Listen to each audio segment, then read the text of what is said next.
Bismillahirrahmanirrahim. Assalamualaikum warahmatullahi wabarakatuh. Alhamdulillahirabbil alamin. Wassalatu wassalamu ala asrofil anbiya'i wal mursalin wa ala alihi washabbihi ajma'in amma ba'd. Rabbi shrah li sadri wa yassir li amri wahlul 'uqdatam min lisani yafqahu qawli.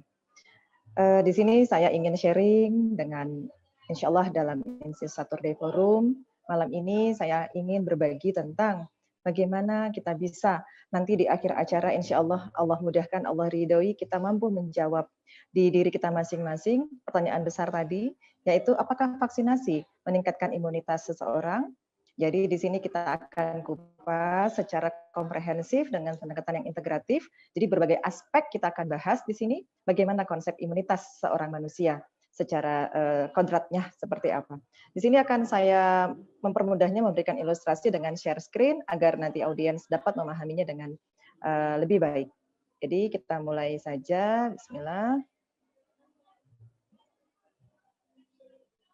Jadi vaksinasi meningkatkan imunitas. Dari perspektif kedokteran integratif, kita membahas di sini. Apa hubungannya vaksinasi dengan penyakit? Nah, vaksinasi memang lebih dikhususkan untuk penyakit yang menular. Penyakit menular maksudnya ada yang disebut communicable disease. Communicable disease adalah penyakit yang merupakan penyakit yang bisa menjangkiti ya orang per orang gitu. Berarti kalau menjangkiti ada agen yang menjangkitnya, yaitu yang kita sebut agen infeksi. Jadi di sini kita harus paham, agen infeksi adalah sesuatu organisme yang berupa jasad ternik tentunya, yang masuk ke dalam tubuh seorang individu manusia. Baik itu kategorinya parasit, berupa cacing, jamur, bakteria, mikroba gitu ya, dan juga virus. Dalam hal ini termasuk virus HIV atau penyakit AIDS yang ditimbulkannya, dan virus COVID-19 yang menimbulkan penyakit corona infeksi. Jadi di sini sudah paham bahwa vaksinasi ditujukan untuk penyakit yang ada agen infeksi yang merupakan agen intruder ke dalam tubuh manusia. Jadi disinilah kita harus paham, kalau dia mau masuk berarti ada jalur portal di entry-nya, pintu masuk gerbangnya. Jadi kalau kita bisa bicara tentang portal, bagaimana seorang individu manusia harus mengetahui bagaimana portal dirinya agar agen-agen intruder tadi dapat kita blokade untuk masuk ke tubuh. Jadi bagaimana seorang manusia harus paham apakah portalnya mau dibentuk dari bahan kardus misalkan, atau bahan yang memang tahan atau kuat seperti dari besi, misalnya analoginya seperti itu. Jalur masuk ke dalam tubuh manusia salah satunya adalah saluran pernapasan, respiratory tract, kemudian ingestion, ya saluran pencernaan, dermal atau kulit yang terbuka, misal dari luka, kemudian bloodborne dari transfeksi melalui darah ya, misalnya penggunaan jarum suntik atau hal-hal yang melukai pembuluh darah, kemudian mucous membran, baik selaput lendir mata, selaput lendir di mulut, ataupun selaput lendir di kemaluan. Jadi inilah jalur-jalur infeksi, salah satunya di virus pandemi corona adalah respiratory tract ya, jadi masuk ke dalam saluran hidung, kemudian saluran tenggorokan ya, laring, kemudian masuk ke saluran pernafasan yang disebut paru-paru. Nah, jadi di sini kita harus paham, kalau ada agen infeksi mau masuk ke dalam tubuh manusia, inilah keadaan yang harus kita pahami. Bagaimana virulence dari organisme agen infeksi itu dapat diseimbangkan dengan keadaan host immunity. Host immunity adalah sistem daya tahan tubuh yang akan kita kupas malam ini. Daya tahan tubuh atau imunitas ini, kalau walaupun seganas-ganasnya virulensi dari si agen infeksi, baik itu bakteri, jamur, atau virus, tapi kalau host immunity-nya baik, keadaannya balance, tidak akan menimbulkan suatu proses yang disebut peradangan. Nah, ini konsep-konsep awal. Jadi di sini kita harus tahu bahwa tidak seluruhnya agen infeksi dapat membuat terjadinya manifestasi penyakit kalau sistem imunnya kuat. Nah, apa yang membuat sistem imun seorang individu itu kuat? Ada banyak faktor. Faktor usia, makin tua seseorang, sunatullah, makin lemahlah sistem daya tahan tubuhnya. Seorang anak bayi juga yang masih baru lahir, juga sistem imunnya masih dianggap lemah karena perlu proses adaptasi yang lebih lanjut. Kemudian jenis kelamin, antara pria dan wanita, karena pada wanita ada periode-periode seperti periode kehamilan, menyusui, masa nifas, atau menstruasi. Di sini adalah periode-periode di mana seorang wanita juga mengalami sistem imun yang mengalami sedikit penurunan. Secara sunatullah memang demikian. Kemudian faktor nutrisi. Bagaimana profil nutrisi sehari-hari dari seorang individu itu berpengaruh pada imunitas. Kemudian stres. fatigue, keletihan yang exhausted ya. Jadi sangat-sangat letih, jadi malam tidak istirahat, bangunnya terlalu siang gitu ya. Tidak ada waktu untuk bisa tidur nyenyak. Ini juga berpengaruh terhadap sistem imunitas. Pekerjaan yang berat ya. Environment, polutan-polutan baik udara, baik pencemaran air ataupun tanah, makanan itu juga merupakan faktor yang membuat imunitas bisa berubah. Kemudian sosioekonomik. Jadi orang-orang yang mungkin berada di bawah dalam sosial ekonomi yang rendah juga bisa berpengaruh. Dan yang terakhir adalah proses adanya vaksinasi yang akan diberikan.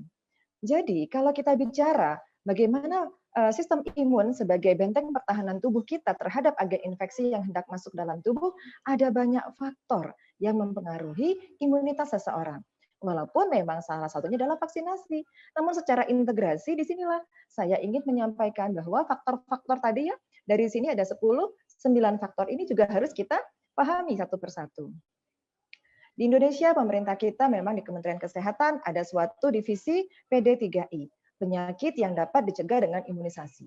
Suatu program pemerintah bagaimana memberikan imunisasi untuk masyarakatnya.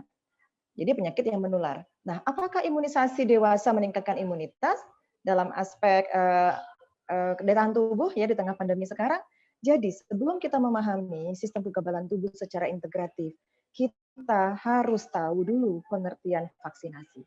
Vaksinasi adalah sesuatu agen yang disuntikkan, ibarat bentuknya larutan kah, cairan kah, gitu ya, ke dalam tubuh manusia, baik secara injeksi suntikan maupun secara diberikan dari lewat oral atau mulut. Dan imunisasi adalah proses mendapatkan vaksinnya di tubuh. Jadi proses di dalam tubuh. Bagaimana tubuh menyusun sistem kekebalan tubuh. Jadi di sini kita harus tahu cara kerja imunisasi sebenarnya sama pada setiap manusia. Yaitu tubuh diharapkan terpicu, dilatih untuk membentuk antibodi. Jadi secara skala besar, semua vaksinasi itu adalah suatu agen dari bagian kuman, baik itu bakteri, baik itu virus gitu ya, dalam suatu proses dan penelitian yang panjang itu disebut antigen.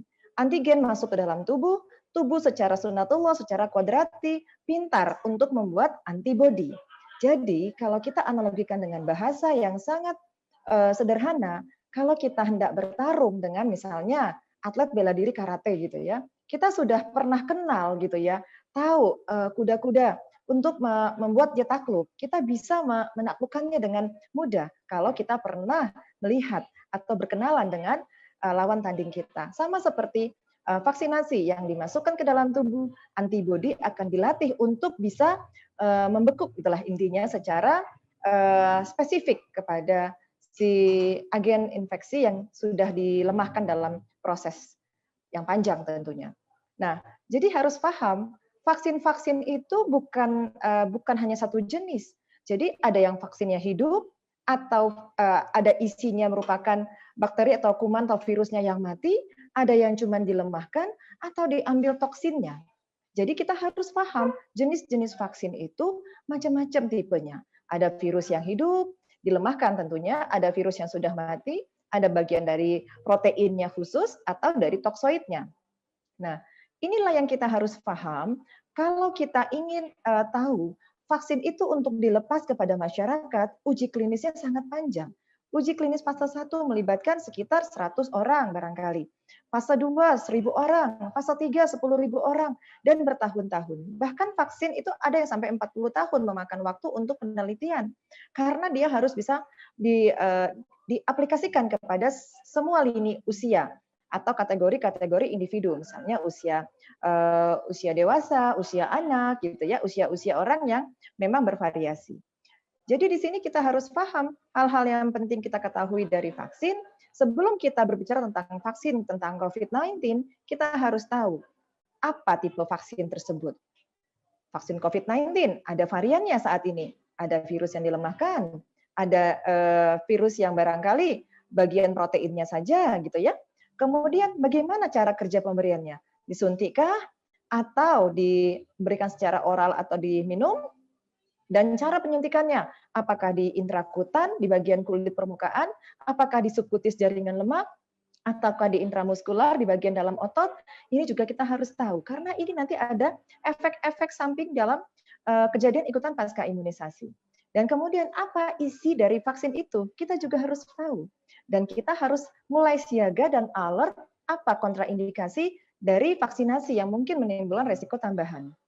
Ini tadi yang saya sampaikan, vaksin itu ada yang berupa suatu agen infeksi yang masih hidup tapi dilemahkan, ada vaksin yang berisi agen infeksi yang sudah dimatikan, ada juga vaksin yang berisi antigen merupakan subunit protein tertentu saja, dan ada vaksin yang berisi dari toksin dari si agen infeksi tersebut.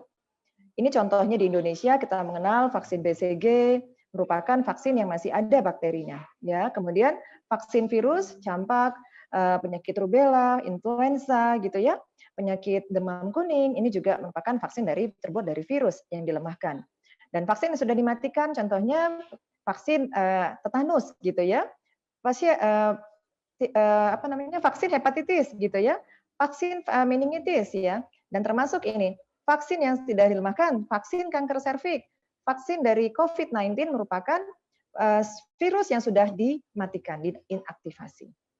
Ini contoh-contohnya, dan berkaitan dengan suhu juga demikian, stabilitas dari vaksin ada yang tidak tahan dengan suhu yang sangat ekstrim atau beku. Seperti COVID-19 adalah vaksin yang tidak tahan pada pembekuan. Tapi ada yang tidak tahan panas, yang harus lebih rendah dari suhu ruangan. Misalnya harus di tempat yang beku, BCG, polio, campak gitu ya. Jadi suhu juga berpengaruh. Kemudian vaksin yang diberikan secara oral diminum, ada intramuskular yang disuntikan di otot, ada yang di bawah lemak gitu ya, dan ada yang di dalam kulit. Nah, cara pemberian vaksin pun harus dipahami. Jadi provider vaksin dalam hal ini nakes juga harus terlatih mana vaksin-vaksin yang mempunyai spesifikasi cara pemberian. Jadi sebagai seorang yang masyarakat, kita sebelum mengenal tentang vaksin, kita harus tahu cara penyuntikannya juga harus benar. Karena kalau ada salah dalam pemberian vaksin, tekniknya saja akan menimbulkan reaksi-reaksi kejadian ikutan pasca imunisasi. Contoh, harusnya intradermal, disuntikan, jarum suntiknya tegak lurus, timbul radang lokalisir di sana. Atau timbul sesuatu yang akhirnya membuat jaringan bengkak. Ada vaksin yang merupakan ditelan, tapi jadinya disuntik. Jadi ini tanggung jawab pemerintah dalam hal nakes juga harus terlatih dalam pemberian ini. Dan ini yang paling penting juga, masalah yang paling krusial dalam vaksin yang suka menjadi polemik. Karena ketahuilah masyarakat bahwa komponen-komponen aktif dalam vaksin selain terdiri dari virus, bakteri, atau toksin yang sudah dilemahkan atau dimatikan, dia ada mengandung adjuvan, suatu larutan yang merupakan logam-logam transisi. Ada yang mengandung aluminium, ya. Bahkan preservatifnya dulu ada yang mengandung timerosal. Kalau magnesium, oke, tolerable, itu safety. Timorosal adalah merkuri, ya, bagian dari hydragium yang merupakan bahaya dan merupakan toksik. Ya, saat ini kita harus benar-benar alert dan mengetahui komposisinya. Kemudian stabilizernya, ada mengandung gula, ada mengandung asam amino, dan ada yang mengandung protein, gelatin dan albumin. Ini yang harus mendapat perhatian, gelatin. Karena industri-industri memproduksi gelatin itu banyak diekstrak dari protein yang berasal dari hal yang diharamkan dalam umat Islam, yaitu seperti protein dari babi. Jadi sertifikasi halal yang mencari tahu sumber gelatin dari mana perlu diketahui. Apakah gelatin dari babi, dari sapi, atau dari tanaman ganggang atau alga laut.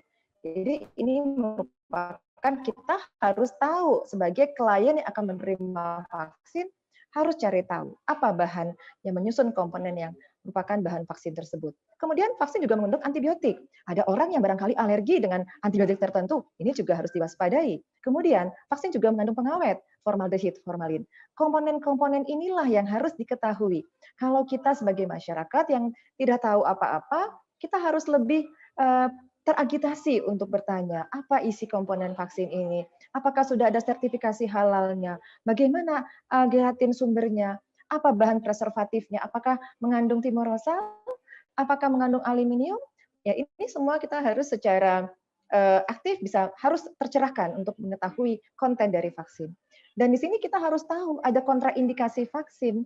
Ya, di sini banyak misalnya saya kutip dari WHO ya, dari modul vaksinasi, karena konsep dasar vaksin adalah melatih antibodi untuk dapat mengikat antigen. Antigen tadi diperoleh dari vaksin yang disuntikan atau diberikan ke dalam tubuh individu. Antibodi ini secara otomatis tubuh yang membentuk. Jadi kalau ada orang impaired antibody, jadi sudah lemah antibodinya. Contoh pada orang HIV, dia kan terserang immunodeficiency virus, penyakit AIDS, sistem imunnya drop. Kalau dia diberikan vaksin jenis apapun, bagaimana dia bisa membentuk, menyusun antibodi untuk dapat mengikat vaksin? Karena kekebalan yang sesungguhnya terjadi, adanya suatu ikatan memori antara antigen dan antibodi, kalau tubuh itu punya kemampuan membentuk antibodi. Jadi orang yang menderita penyakit impair imunitas, orang yang menderita kelainan kebawaan tubuh, orang yang menderita kanker darah, orang yang menderita penyakit kanker keganasan yang sedang kemoterapi, bahkan orang-orang alergi yang sangat hipersensitif, autoimun, sedang diterapi dengan imunosupresif, penggunaan steroid, misalnya asma, karena penyakit asma itu diberikan misalnya steroid tinggi, imunnya drop. Bagaimana tubuh nanti bisa memberikan respon antibodi? Ibarat kalau ada maling dilepas dalam satu koloni, gitu ya, tidak ada yang bisa menangkap. Si maling tadi akan lepas dan menjadi agen penyebab penyakit yang lebih lanjut. Nah, ini contoh orang-orang yang harus diwaspadai ketika untuk diberikan vaksinasi. Ya, jadi kalau saat ini vaksin dianggap satu-satunya solusi untuk meningkatkan imunitas, bagaimana orang-orang yang sudah punya underlying disease? Contoh, brain, orang-orang yang sudah penyakit stroke, orang yang punya penyakit autoimun hipertiroid, orang yang penyakit misalnya rheumatoid arthritis, autoimun pada tulang, sendi-sendi, orang yang suka menderita kelainan seperti eksim, ya, vitiligo, psoriasis, skleroderma, ini penyakit-penyakit autoimun. Orang yang menderita penyakit paru-paru yang sudah lama gitu ya, yang kronis misalnya, orang yang punya penyakit diabetik, misalnya udah kesemutan tubuhnya atau penyakit diabetes gitu. Kalau diberi vaksinasi, walaupun itu virusnya dilemahkan, semua bakteri dilemahkan, tetap kita harus waspada apakah tubuhnya masih mampu membentuk kompleks antigen dan antibodi. Nah, itu yang harus kita waspadai. Karena kita harus mengingat bahwa kalau kita diberikan vaksin, bisa terjadi efek-efek samping, misalnya kejadian ikutan pasca imunisasi, karena reaksi tubuh yang tidak mampu untuk bisa menaklukkan antigen yang diberikan dari vaksinasi tersebut. Contoh, orang-orang yang tadi alergi ya kepada antibiotik, kepada gelatin, protein tadi, atau bahan-bahan ajuvan yang menyertai komponen vaksin. Kemudian ibu-ibu hamil, ya pasti ibu hamil imunnya sedang drop karena tubuhnya juga sedang mengadaptasi janin dalam kandungannya. Kemudian orang-orang yang menderita imunodefisiensi, misalnya penyakit-penyakit keturunan yang merupakan tidak punya kemampuan untuk bisa membentuk sistem imun ya, orang-orang yang punya penyakit misalnya multiple sklerosis, penyakit kanker darah, leukemia, itu dalam sistem tubuhnya tidak mampu lagi untuk membentuk sistem imun yang normal gitu ya, termasuk penyakit lupus, penggunaan terapi steroid dalam jangka waktu panjang lebih dari 2 minggu, dan secara genetic susceptible ini membuat pemberian vaksin akan membuat sistem imun terstimulasi karena tubuhnya impair, tidak mampu membentuk antibodi, sehingga terjadilah imun cross reactivity. Nah, untuk itu kita harus punya tools yang memang misalnya Badan Lembaga Kesehatan Dunia memilikinya. Secara informatik ada Global Vaccine Safety. Software ya asisten untuk mengguiding, menyertai kita untuk melihat bagaimana AFI ya. AFI adalah Adverse Event Following Immunization. Bahasa Indonesianya adalah KIPI, kejadian ikutan pasca imunisasi. Menapis siapa yang layak diberi vaksin, siapa yang tidak. Berarti di hulu harus benar-benar ketat screeningnya. Kalau target kita memberikan imunitas, tapi nanti outcome-nya malah menimbulkan KIPI lebih banyak, tidak tercapai dong strategi yang kita anggap ini ideal. Sehingga kita sebagai masyarakat, apakah infrastruktur berupa misalnya software Assistant of Guiding High Quality IV ini sudah tersedia atau belum? Karena kita harus mengetahui bagaimana imunisasi itu bekerja. Contoh, kita secara human being, kita ketahuilah sistem imun ini dibentuk bukan hanya membentuk begitu saja. Sejak dalam kandungan, seorang manusia itu ada yang disebut satu sistem limfoid. Sistem limfoid ini ada di mana? Sistem limfoid ini kita lihat di sini organnya. Pertama, tulang belulang kita. Baik tulang belakang, tulang femur paha kita, tulang lengan kita, semua tulang. Itu merupakan bone marrow yang ada sumsum tulang, di sanalah cikal bakal pembentukan sel-sel imun. Jadi kalau kita mau berpikir, bagaimana tubuh membentuk antibodi yang diharapkan bisa mengikat antigen dari vaksin? Sudahkah seorang manusia memahami kesehatan tulangnya? Sudahkah dia memberi nutrisi yang baik untuk sumsum tulangnya? Juga di kelenjar-kelenjar saluran cerna, plaque peyeri ya di saluran mukosa sistem usus gitu ya. Itu merupakan sistem limfoid yang berjajar dari usus halus gitu ya, yang menghasilkan sel-sel imunitas. Kemudian timus, suatu organ di dada di atas jantung, itu juga merupakan suatu pabrik pembentuk sel-sel imunitas gitu ya. Jadi kita lihat di sini sistem imun itu ada yang bawaan sejak dalam kandungan ibu kita dan ada tubuh merupakan proses adaptasi seiring kehidupan seorang manusia. Apa yang disebut dengan sistem kekebalan bawaan dan apa yang disebut dengan kekebalan adaptif. Jadi seperti ini. Innate, contohnya kita punya general barriers, kita punya physical barriers, kita punya kulit, kita punya penghalang chemical kimiawi, kita punya biological barrier. Jadi kalau kita lihat bulu mata, bulu hidung gitu ya, itu merupakan physical barrier. Bulu hidung menyaring, menapis sesuatu yang tidak fitrah masuk ke tubuh, debu-debu, agen infeksi, agen-agen toksik kimiawi gitu ya. Misalnya ada asam lambung, HCl dalam lambung, itu juga bagian dari sistem kekebalan tubuh bawaan. Jadi kalau kita belajar sistem kekebalan, bukan hanya semerta-merta vaksin ketemu antibodi. Kita juga punya antibodi, kita juga punya sistem imun yang innate, yang sudah sempurna Allah berikan. Tahukah kita kulit kita, rambut kita, bulu-bulu di tubuh kita merupakan agen-agen barier yang merupakan benteng-benteng kekebalan sistem tubuh yang sudah kita dibawa oleh kita sejak dalam kandungan. Dan kemudian adaptif dibagi lagi, ada yang aktif, pasif, dan adoptif. Apa itu? Nah ini tadi ya saya jelaskan lebih detail.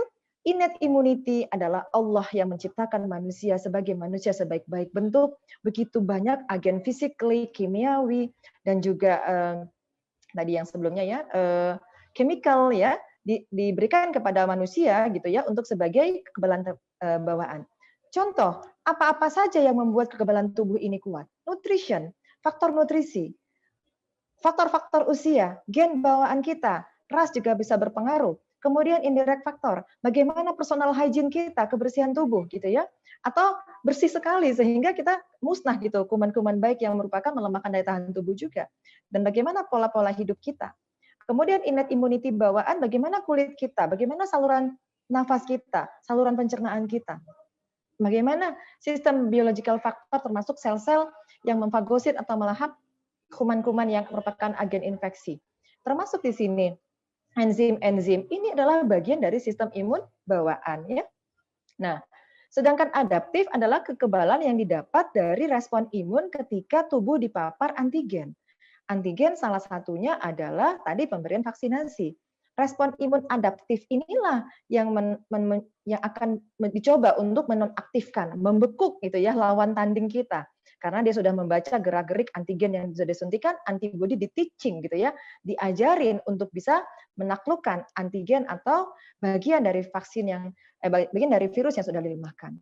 Jadi kalau kita lihat sistem kekebalan tubuh bukan semerta-merta bagian yang paling kanan yang merupakan aktif dan vaksinasi. Ada sistem imun lagi yang harus secara konsen kita pahami. Yang seperti ini. Apakah kita sudah mampu memelihara sistem imun yang alami? Secara pasif dari antibodi dari plasenta, dari kehamilan, dari menyusui, apakah ibu-ibu sudah bertanggung jawab memberikan imunitas bawaan yang optimal gitu ya. Kemudian kalaupun kita saat ini sedang terserang virus COVID-19 dan ada yang sembuh, kita sudah dapat kekebalan tubuh. Secara otomatis kita mendapat sistem kekebalan yang secara natural gitu ya. Kemudian ada yang artifisial, buatan secara adaptasi, yaitu transfer antibodi. Misalnya sekarang dikenal misalnya terapi plasma konvalesen. Plasma darah dari orang yang telah sembuh COVID, kemudian disuntikkan kepada temannya, sanak keluarganya yang menderita COVID-19. Itu juga bisa memberikan imunitas. Dan yang terakhir adalah proses pemberian vaksinasi.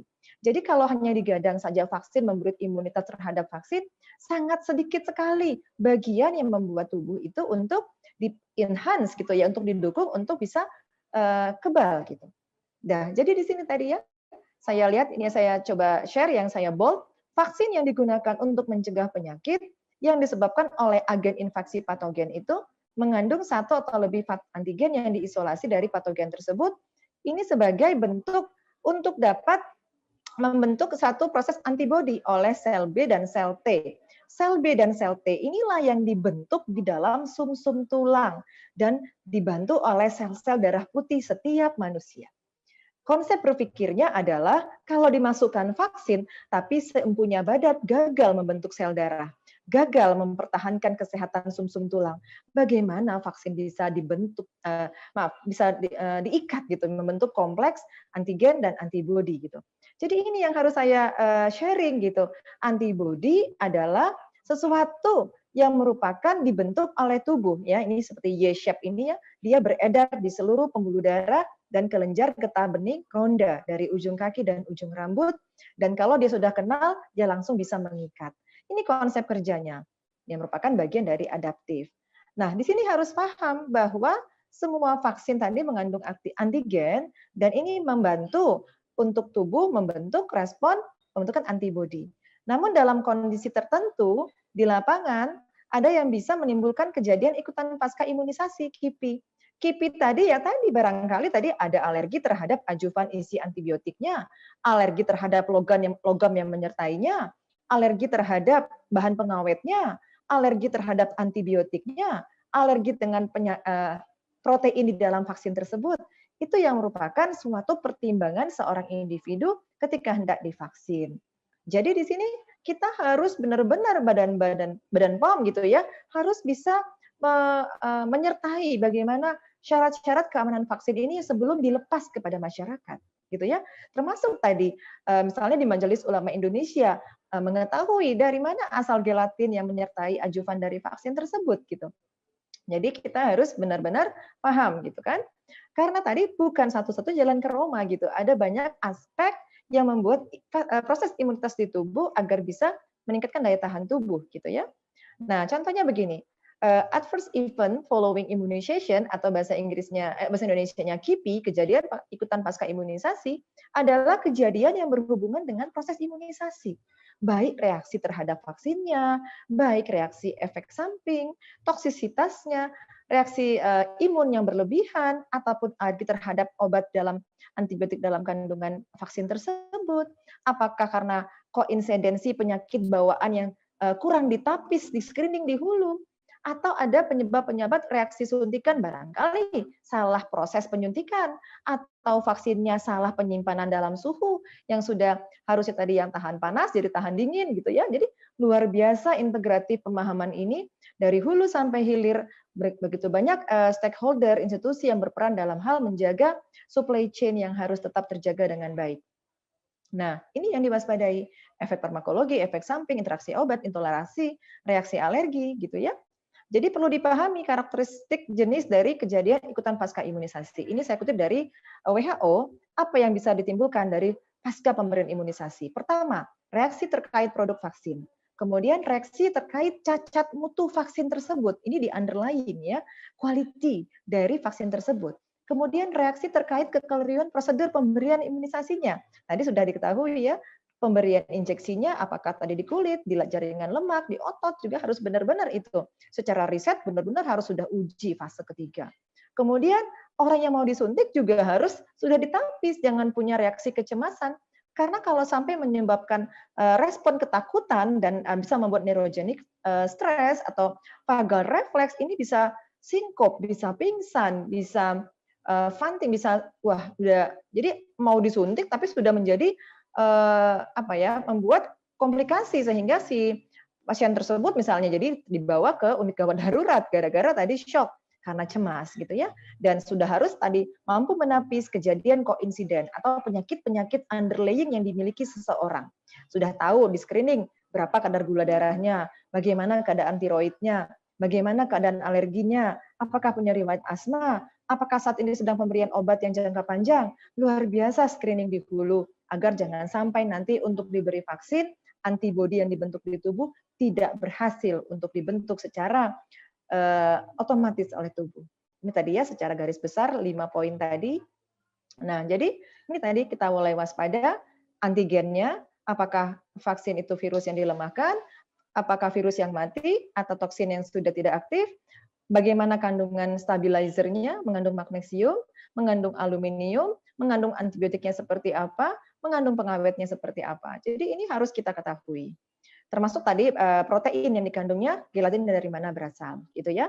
Nah, reaksi-reaksi penyuntikan ini contohnya ada reaksi ringan dan reaksi berat. Reaksi ringan kita bisa lihat di sini, ada secara lokalisir. Begitu disuntik memerah, radang. Nah, ini benar-benar kita harus sadar dan harus cepat tanggap. Jadi pemberian vaksin tidak semata-merta secara massal disuntik gitu, tidak. Harus didampingi di sarana pelayanan kesehatan. Kalau terjadi reaksi pasca proses vaksinasi, dia cepat untuk tertolong dalam keadaan gawat darurat misalnya. Jangan sampai nanti dari proses penyuntikan letak untuk tempat perujukannya jauh gitu ya. Jadi mau niatnya memberi imun tapi komplikasi ini yang bisa timbul. Jadi ini harus sudah dipersiapkan di hulu. Kemudian data-data reaksi ringan yang ditampilkan di WHO ini sudah bisa dilihat di pemberian BCG ya, reaksi lokal ini sudah ada 90-95%. Hepatitis juga ada, reaksi lokalnya ada, reaksi sistemiknya ada. Ini datanya akurat dari data WHO yang saya tampilkan. Jadi secara terukur bahwa memang ada reaksi dari pemberian vaksinasi dan kita tidak boleh tutup mata dalam hal ini. Dan kemudian ini reaksi sangat berat. Bagaimana pemberian vaksin terjadi hiporesponsif episode, terjadinya kejang pada anak gitu ya atau pada seseorang. Ini jangka panjangnya ada shock gitu ya, anafilaktik gitu ya. Jadi benar-benar reaksi jangka panjang kita sudah harus ketahui. Ini contoh-contoh reaksi vaksin ya, kejadian-kejadian pemberian vaksinasi. Misalnya pemberian vaksinasi BCG untuk TBC gitu ya. Ini terjadi onset interval sampai 12 bulan pasca pemberian tercatat pernah terjadi, frekuensinya 0,19 sampai 1,56 per 1 juta orang. Memang 1 di antara 1 juta orang kecil, tapi ada terjadi gitu ya. Jadi tidak menutup mata memang ada walaupun angkanya kecil gitu. Kemudian cacat produk, munculnya kejadian ikutan pasca imunisasi barangkali standar pembuatan vaksin oleh perusahaan pembuatnya tidak terukur secara baik gitu ya. Misalnya virusnya masih aktif atau bahan-bahannya atau mungkin kadaluarsanya atau proses transfer dari supplier dari industri sampai kepada konsumen tidak terjaga dengan baik. Jadi ini juga kita harus pertimbangkan. Dan kemudian cara pemberian imunisasinya harus hati-hati termasuk penyimpanannya, penyuntikannya. Dan nanti sampai cara mengocoknya juga larutan tersebut kita harus ketahui. Ini contoh-contoh kesalahan prosedur dalam imunisasi. Penyuntikan tidak steril, nakes-nakesnya kurang paham, kemudian kesalahan pemberian pelarutan vaksin gitu ya. Jadi luar biasa ketika kita mau divaksin, kita sebagai konsumen punya hak untuk benar-benar mengawal bagaimana dari hulu sampai hilir sampai kepada kita sebagai konsumen. Nah, kemudian KIPI kejadian ikutan pasca imunisasi akibat respon kecemasan. Ini hati-hati sampai nanti ada yang setelah diimunisasi atau sebelum imunisasi ada yang hiperventilasi, sesak napas, kemudian kesadaran pingsan mendadak. Jadi ini harus benar-benar kita mengenal adanya pusing berkunang-kunang, sesak napas, bahkan ada yang muntah, bahkan ada yang kejang. Sehingga pemberian imunisasi tidak boleh di tempat sarana pelayanan masyarakat yang sangat minim gitu ya. Nah, lihat di data WHO, UNICEF, ITAGI, Kemenkes RI terbaru tahun 2020, alasan masyarakat menolak dan melakukan vaksin karena tidak yakin keamanannya 30%, tidak yakin efektif 22%, takut efek samping, tidak percaya vaksin, keyakinan agama dan lain-lain. Ini data yang sudah valid itu ya, secara nyata ada di negeri kita. Kemudian di tengah pandemi saat ini gitu ya, proses infeksi corona kepada setiap individu, vaksin tidak menggantikan kalau sudah vaksin terus saya boleh nggak pakai masker, saya boleh nggak cuci tangan, saya boleh berdekat-dekatan, tidak sama sekali. Karena perlu diketahui, karena virus itu ketika dibuat untuk jadi vaksin ada strain-strain tertentu. Virus bisa bermutasi. Saya bergerak di bidang kedokteran kandungan. Hari ini 10 tahun yang lalu ada vaksin kanker serviks untuk tipe virus HPV, Human Papilloma Virus, tipe 6, 11, 16, dan 18. Apa yang terjadi ketika di dekade terakhir? Terjadi juga kanker serviks Indonesia nomor 1 gitu ya, di Asia Tenggara. Dan luar biasa, subhanallah gitu ya. Ternyata setelah diisolasi, kejadian kanker serviks yang paling kini, itu tipe HPV yang tidak dilindungi dari vaksin yang pernah disuntikan 10 tahun yang lalu. Jadi si empunya penderita tersebut menderita kanker juga dari si virus tadi, walaupun dia sudah divaksin, karena ternyata antibodi yang dibentuk hanya bisa mengikat antigen dari virus tipe 6, 11, 16, 18. Sementara saat ini dia menderita infeksi HPV tipe 73 misalnya. Nah ini, jadi kerja vaksin itu spesifik. Jadi kalau tujuan strategi perilaku misalnya media informasinya tidak dikuatkan. Jadi salah satunya adalah bagaimana kita mengedukasi masyarakat gitu ya. Bagaimana kita secara bijaksana gitu ya, benar-benar secara integratif ya, secara komprehensif, banyak faktor yang membuat tubuh kita ini bisa untuk mencapai kekebalan yang optimal. Karena kita harus pertimbangkan kejadian-kejadian koinsidental. Ini data dari WHO, bagaimana kejadian ikutan pasca imunisasi dari Australia, Kamboja, Cina, Jepang, Laos, New Zealand, dan Filipina, bahwa di sini ada angka-angka yang ditimbulkan dari kejadian ikutan pasca imunisasi. Contoh, misalnya di Chinese sendiri, 18 orang dari 18 juta orang. Di Jepang, 3 orang dari 1 juta orang. Memang tampaknya kecil, tapi memang terjadi, gitu ya. Tidak bisa menutup mata. Bahkan kipi serius juga bisa terjadi gitu. Jadi ini juga merupakan proses yang juga harus kita pemerintah harus bisa kawal karena harus ada suatu alur pelaporan gitu ya dari si penerima vaksin ke level-level pemerintah yang mengayomi. Misalnya ada kejadian ikutan pasca imunisasi melapor kepada puskesmas. Puskesmas melapor kepada tingkat yang lebih tinggi, seterusnya sebagai data untuk pertimbangan bagaimana pemerintah dapat mengetahui kejadian ikutan pasca imunisasi, angka-angkanya gitu untuk mengantisipasi dan membuat strategi baru. Kalau memang proses pemberian vaksinasi ini tidak tepat sasaran, barangkali secara bijaksana mencari cara lain bagaimana kita bisa menekan kejadian-kejadian ikutan pasca imunisasi. Ini merupakan data-data saja ya, kita nanti bisa baca. Jadi pesan utamanya bagaimana kita melakukan pengamatan yang baik terhadap frekuensi yang terjadi kejadian ikutan pasca imunisasi pada populasi tertentu gitu ya. Jadi kita harus mampu membandingkannya angka kejadian, gejala vaksin dan populasi antara yang mendapat vaksin dan yang tidak, agar secara objektif kita dapat membedakan kejadian-kejadian yang benar-benar ada kaitannya dengan vaksinasi atau bukan karena vaksinasi. Nah, ini sistem pelaporannya ya harus terintegrasi. Bagaimana dari klien konsumen sampai ke pemerintah itu juga harus ada jalur-jalur untuk pelaporan. Nah, ini kita mulai mengenal bagaimana si virusnya membuat stimulasi mengajari antibodi ini yang warna orange adalah YSEP, antibodi tubuh yang membentuk dari sel-sel imunitas tubuh yang dibentuk oleh sumsum tulang dan sel-sel darah putih kita.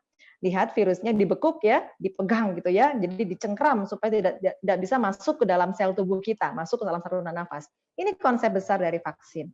Nah, kita lihat di sini, seorang manusia diberikan vaksinasi. Diharapkan apa? Diharapkan sumsum tulangnya membentuk sel-sel imunitas ya. Timusnya dibentuk sel-sel T di sana. Kemudian sumsum tulang dari tulang paha, tulang tangan, ini semuanya ya. Ada proses dalam tubuh. Jadi sangat step by step tubuh secara automatically itu Allah yang sudah membuat mesin pembentukan imunitas gitu. Nah, bagaimana seseorang kalau disuntik tapi sistem imunitas limfoidnya tidak bekerja? Itu yang akan menimbulkan kejadian ikutan pasca imunisasi. Untuk itulah di hulu kita harus sama-sama paham. Kekebalan tubuh ini dibentuk pemberian vaksin yaitu antigen, baik virus yang dilemahkan, dimatikan, ataupun yang merupakan bagian protein tertentu untuk merangsang antibodi tubuh untuk dapat berikatan. Ketika mereka berikatan, alhasil agen infeksi tersebut tidak aktif dan tidak mampu untuk menjadi penyusup ke dalam sel tubuh seorang manusia. Jadi lihat bagaimana spesifiknya antigen. Misalnya si virusnya punya antigen monovalen gitu ya. Kemudian epitop namanya, ada antigen bivalen yang tangannya 2, ada antigen yang multivalen yang tangannya banyak. Dan tubuh dengan pintarnya kalau tangannya 1 dibentuk KN lock-nya 1 gitu celahnya. Kalau dia punya tangannya bivalen, tubuh membentuk 2 gitu ya. Kalau dia multivalen, tubuh bentuknya 5. Nah, kita lihat yang sebelah kanan yang disebut antibodi. Siapa yang membentuk? Tubuh kita. Jadi mau secanggih apapun antigen dimasukkan, tapi tubuh tak mampu mengenali, apakah bisa dibekuk si vaksinasi agen infeksi yang sudah dilemahkan tadi untuk membuat kompleks antigen antibodi atau sel memori? Ibarat analoginya, seorang serdadu yang ingin menjaga benteng pertahanan tubuh sebuah istana, istana raja gitu ya, si serdadu tadi hendak dibekali tameng besi dan baju besi yang kokoh, yang kuat, yang sudah dalam proses pembentukan yang bagus. Tapi orang yang menopang baju besi dan memegang tameng tidak diberi kekuatan secara innate gitu ya, tidak diberi makan, tidak diberi istirahat, berdiri semalaman, nggak dikasih makan, nggak dikasih minum. Pemberian tameng dan baju besi tidaklah bisa berfungsi sebagai penjaga keamanan penyusup dari luar. Itu analoginya yang sangat simpel. Jadi bagaimanapun virus vaksinasi didengungkan, tapi yang punya badan tidak mampu membentuk antibodi, tidaklah tercapai sasaran untuk membentuk suatu kekebalan tubuh. Jadi bagaimana tubuh kita, kekebalan bawaan ya, di garda pertama kita itu punya sel darah putih dan teman-temannya yang disebut makrofag dan dendritik. Mereka ini hobinya melahap, memakan, Masya Allah gitu ya. Allah itu membuat dia ronda, baik permukaan kulit, saluran hidung kita itu ada makrofagnya, saluran kemaluan, di telinga kita itu ada makrofag dan dendritik sel. Kalau ada benda asing, mereka melahap, menghancurkan, dan melisiskan. Nah, ini orang-orang yang tidak mampu menjaga sistem kekebalan bawaan. Makrofag adalah sel darah kita, sel bagian dari sistem imun. Makrofag itu butuh nutrisi, butuh makanan, ya butuh asupan, butuh energi gitu. Kalau orangnya tidak menjaga kesehatan, bagaimana makrofag bisa melahap agen-agen infeksi? Itulah di hulu saja sudah tidak mampu gitu menganulir agen infeksi. Nah, kemudian sampailah pemberian dengan vaksinasi untuk merangsang kekebalan yang adaptif. Ditambah lagi si orang tadi tidak sadar-sadar gitu membuat kekebalan bawaan tubuhnya untuk teraktivasi. Apa yang terjadi? Antibodi yang dibentuk sel B, sel sel T yang merupakan pembentukan imunoglobulin, ada yang tipe M, tipe G, tipe A, tipe E ini ya, tergantung dari berat molekul dari sini, tidak mampu terbentuk. Ya tadi ibarat melepas maling dalam satu komunitas, nggak ada yang bisa membekuknya, lepas malingnya jadi menjarah kemana-mana gitu ya. Jadi di sini kita harus pahami imunoglobulin IgG, IgA ya, contohnya IgA ini ya, dari air susu ibu gitu ya. Luar biasa kalau ada anak bayi yang nggak disusui ibunya, berarti ibunya sudah mulai jolim karena anak yang harusnya punya hak, punya sistem kekebalan tubuh tidak diberikan gitu. Ini nanti di masa depannya yang membuat antibodinya secara otomatis bisa terus performance gitu ya. Jadi itu yang kita harus sadari. Jadi di sini kita harus lihat bagaimana vaksinasi tadi disuntikan, kemudian merangsang sistem kekebalan tubuh untuk dapat menghasilkan rotorespon ya. Lihat di sini bagaimana sel plasma dan sel B membentuk Y, huruf Y ini adalah antibodi ya, yang bisa mengikat mereka agar mereka tidak bisa menginvasi sel-sel tubuh. Contohnya virus corona, ketika sudah diikat oleh antibodi, oleh vaksin, sel antibodi sudah punya memori, kalau nanti coronanya bermultiplikasi, berkembang biak, dia bisa mengikat, sehingga sel corona tadi tidak bisa menginvasi sel-sel saluran nafas. Prinsipnya demikian. Tapi ingat tadi antibodi yang membentuk adalah tubuh manusia sendiri. Jadi ini ya fungsi antibodi menetralisir kuman, mengaktifkan sel-sel kekebalan yang adaptif, kemudian mengaktifkan protein yang membantu respon kekebalan tubuh. Sehingga diketahui dari darah respon setelah penyuntikan misalnya imunisasi adanya IgM, IgG gitu ya, merupakan respon imun antibodi seorang manusia terhadap agen infeksi yang dilemahkan seberapa banyak titernya. Jadi di sini misalnya tadi saya pernah berkecimpung di pemberian vaksinasi kanker serviks gitu ya. 10 tahun yang lalu diberikan vaksinasi untuk melindungi tipe virus tertentu, diperiksa IgM dan IgG-nya. Nanti tahun ke-15 ada penurunan titer dari antibodinya di sana. Jadi memang ada bukan expire ya, ada satu penurunan antibodi di sana. Ini ya contoh-contohnya bagaimana sistem imunitas dan antibodi ini bereaksi ketika seseorang diberikan vaksinasi, maka akan merangsang antibodi. Dan ingat, sekali lagi saya di sini ingin mencerahkan, antibodi adalah tubuh sendiri yang membentuknya.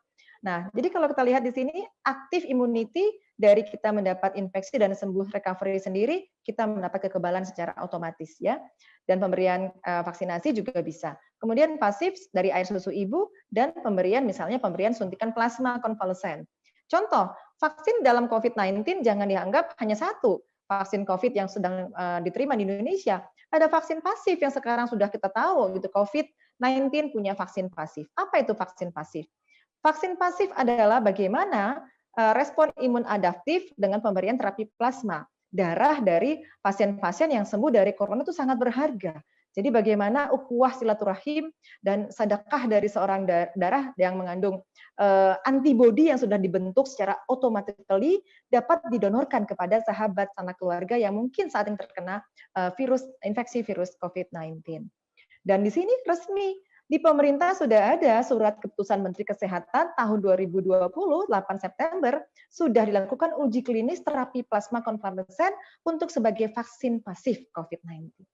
Jadi sebagai masyarakat harus tahu bagaimana ya kelanjutan vaksin pasif, bagaimana ya vaksin aktif gitu ya. Jadi kita bisa bertanya dalam hal ini. Karena kan yang dicari kan target bagaimana imunitas bisa meningkat gitu ya. Jadi imunoglobulin adalah suatu antibodi yang dibuat oleh sel darah putih ya, yang berasal dari mana? Tulang belulang kita. Jadi kalau seorang manusia tidak menjaga kesehatan tulang belulangnya, misalnya tulangnya keropos, tulangnya nggak sehat, sumsum tulangnya tidak mampu membentuk sel-sel darah gitu, nggak bisa antibodi terbentuk gitu. Ya, jadi ini yang harus saya kasih tahu, sampai tulang-tulang panggul juga merupakan sumber dibentuknya limfosit dan plasma. Dalam darah ya, dalam pembuluh darah juga ini sel-sel white blood cell, ini adalah pabrik pembentuk antibodi. Bagaimana membuat sel-sel darah putih performan menghasilkan antibodi? Nah, ini ya, jadi antigen antibodi kompleks, persatuan antigen dan antibodi ini tidak menghancurkan antigen, misalnya tidak menghancurkan virus hanya sendirian, tapi juga mereka menghancurkan virus tersebut dengan innate defense. Apa tadi innate? Kekebalan bawaan tubuh manusia. Jadi kalau hanya berpikir adaptif dari vaksinasi aktif saja, seorang manusia melupakan innate kekebalan tubuh, termasuk tadi menjaga enzim dalam pencernaan, gitu ya, menjaga kebersihan tubuhnya, banyak hal misalnya itu tidak bisa secara integratif mampu membekuk si agen-agen infeksi yang akan memasuki portal-portal di enter tubuh manusia. Dan jangan lupakan the gut microbiota. Apa itu? Sistem pencernaan tubuh manusia. Ini riset tahun 2019, bagaimana seseorang yang sehat di saluran pencernaannya enhance, mendukung proses pembentukan imunoglobulin, antibodi yang memberi respon kepada vaksinasi. Jadi kalau tidak di hulu seorang nakes memberikan penyuluhan, hai sahabat, teman-teman, Bapak Ibu, sebelum divaksin, mari kita sama-sama menyehatkan saluran cerna. Karena gut microbiota menguatkan antibodi agar bisa berikatan dengan antigen. Kalau seorang manusia disuntik vaksin tapi tidak diedukasi menguatkan saluran cerna, tidak tepat sasaran karena tidak secara integratif kita mempersiapkan daya tahan tubuh. Ya, ini tahun 2019 juga suatu riset mengatakan peran dari kuman-kuman baik dalam saluran cerna untuk kekebalan tadi ya, yang innate bawaan lahir, kuman baik itu ada sekitar 100 triliun, 10 kali lipat dari jumlah sel manusia, Masya Allah. Dan itu Allah yang sudah titipin, karena manusia secara dalam syariah, dalam Al-Quran dikatakan adalah berasal dari saripati tanah. Jadi mereka yang berasal dari tanah adalah kuman-kuman jasad tadi tetap ada dalam tubuh kita dan tidak akan pernah bersih. Kalau ditimbang, kuman baik kita adalah sebanyak 1,5 kilo. Ya, jadi manusia-manusia yang tidak mampu menjaga mikrobioma, ya kuman-kuman baik terjaga secara stabil dalam saluran pencernaan dan tubuhnya, inilah orang-orang yang secara innate bawaan kekebalan tubuhnya drop. Nah, kalau innate immunity-nya drop, bagaimana nanti bisa membantu tubuh membentuk antibodi, gitu ya. Nah, jadi faktor yang membentuk manusia itu bisa membentuk antibodi adalah bagaimana dysbiosis, ya, kegagalan tubuh dari saluran cernanya minim sekali kuman baiknya. Kemudian nutrition faktornya, bagaimana faktor makanannya gitu ya. Jadi banyak faktor yang kita harus pertimbangkan. Dan disinilah Masya Allah, bagaimana antibodi terbentuk. Lihat, antibodi adalah protein yang diproduksi oleh sel darah putih, limfosit sel darah putih ya, yang merupakan respon terhadap antigen, yang respon terhadap si vaksin yang akan disuntikkan. Vaksin mengandung tadi agen infeksi ya, baik itu virus, baik itu bakteri. Jadi kalau demikian, antibodi yang berasal dari protein, dari manakah protein itu berasal? Protein berasal dari saluran cerna, dari penyerapan sari-sari makanan, baik dari breastfeeding, menyusui, nutrition, probiotik, prebiotik, pemberian antibiotik berkepanjangan, obat-obatan yang jangka panjang, ini membuat suatu penyerapan protein baik atau tidak baik gitu ya. Dan lihatlah di sini, apa yang membangun antibodi. Kalau kita bisa perbesar di sini, ada arginin, ada lisin, glutamat, ya, ada histidin, ada aspartat, itu semua adalah asam amino. Masya Allah, Islam punya solusi. 20 macam asam amino ada dalam madu. Pantas Rasulullah mewasiatkan kepada umatnya untuk minum madu. Ternyata dalam madu adalah merupakan bahan baku untuk menjaga kekebalan tubuh seorang manusia. Masya Allah. Apakah umat Islam paham? Inilah saatnya kita mengedukasi saudara-saudara kita bagaimana antibodi bisa dibentuk kalau seempunya badan mampu mencukupi asupan antibodinya berasal dari asam amino. Jadi antibodi dibangun oleh sel-sel imun dari sel-sel darah putih, baik makrofag, dendritik sel, T sel, B sel, NK sel, ini berasal dari sumsum tulang dan diedarkan dalam pembuluh darah dan kelenjar getah bening. Sesungguhnya mereka dibangun oleh boosting food imunitas. Ya, jadi disinilah bagaimana support your immune system with good nutrition di hulu. Bagaimana asupan proteinnya, bagaimana vitamin dari mulai A, B, C, D, E, K-nya. Bagaimana mineral-mineralnya seperti zinc, tembaga, selenium gitu ya, mangan, magnesium gitu, vitamin C, vitamin E. Sudahkah setiap manusia yang mau dilakukan vaksinasi mempersiapkan hal-hal ini? Kalau vaksinnya mau diberikan, yang punya tubuh tidak makan mengandung hal-hal ini, bagaimana sel-sel darah bisa terbentuk? Bagaimana bisa sel-sel darah dari golongan limfosit B dan T bisa membangun antibodi? Jadi ini question mark bagaimana mencerahkan setiap manusia sebelum sebuah vaksin disuntikkan ke dalam tubuhnya. Sudahkah dia prepare menyiapkan antibodi? Jadi itulah yang ingin saya sampaikan, bagaimana kita harus berkolaborasi. Saya di sini sebagai health workers, tenaga kesehatan, sekaligus health education campaign gitu ya, penyuluh gitu. Karena sebagai nakes, saya bertanggung jawab dalam hal promotif, preventif juga. Tidak hanya melulu dalam kuratif dan rehabilitatif. Bagaimana kita bisa berinteraksi, bersinergi dengan pemberian promosi-promosi penyuluhan kesehatan agar konsumen atau masyarakat paham gitu ya, mempersiapkan dirinya, mengukur diri. Bapak Ibu dokter, saya punya asma. Saya menggunakan obat imunosupresif, misalnya steroid sudah hampir 5 tahun. Kira-kira apakah saya punya kemampuan yang membentuk antibodi? Ini bisa kita komunikasikan kepada nakes sebagai pertimbangan screening di awal untuk mencegah hal-hal kejadian adverse event following immunization atau kejadian ikutan pasca imunisasi. Kita bisa berdiskusi dengan pemangku, misalnya Majelis Ulama Indonesia, bagaimana legitimasi halalnya, protein-protein gelatinnya berasal dari mana. Ini juga harus ada dialog-dialog yang bisa sifatnya dua arah untuk mempertanyakan keadaan konten dari ingredient dari vaksin tersebut gitu ya. Bagaimana penyuluhan misalnya Kementerian Info gitu ya memberikan flyernya, promosi baik dari media cetak, dari media siaran gitu ya, agar orang tua misalnya kita punya anak remaja yang mau divaksin, mendampingi anak-anak kita. Kalau ada apa-apa kita cepat tanggap, bisa langsung mendapat perujukan kepada sarana kesehatan yang lebih lengkap lagi. Baik, demikian yang bisa saya sampaikan. Semoga dapat menjawab para audiens bagaimana pertanyaan vaksinasi dapatkah membuat imunitas tubuh?